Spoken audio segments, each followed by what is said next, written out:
ప్రతిపక్ష పార్టీలకు ప్రతిపక్ష పార్టీలకు ఓటమి భయం పట్టింది. ఉమ్, ఆ ఓటమిని కప్పిపుచ్చుకోవడానికి మొదటగా వీళ్ళు ఈవీఎం హ్యాక్ చేయబడింది, ఈవీఎం దొంగ ఓట్లు, ఓటు చోరీ అని చెప్పి దాని మీద ఒక నింద వేయడం జరిగింది. అది తేట తెల్లమైంది బీహార్ ఎన్నికల్లో.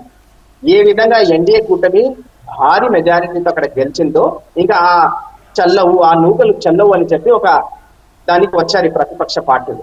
ఇప్పుడు ఈ ఎఫ్ఐఆర్ ని అడ్డు తగిలితే, ఏదో విధంగా బురద చెల్లితే, ఏదో విధంగా ఈసీ ఎవరో కన్నిసందులో పనిచేస్తా ఉంది, భారతీయ జనతా పార్టీ ఎన్డీఏ కూటమి దీన్ని నడిపిస్తుందని చెప్పి ఒక బురద చెల్లితే వీళ్ళ ఓటమిని కప్పిపుచ్చుకోవచ్చు అని చెప్పి ఒక కుటిల బుద్ధితో, ఒక కుట్ర కోణంలోనే ఈ పార్టీలన్నీ కూడా ఈ రోజు గళమెత్తుతున్నాయి, సుప్రీంకోర్టు మెట్లు ఎక్కుతున్నాయి.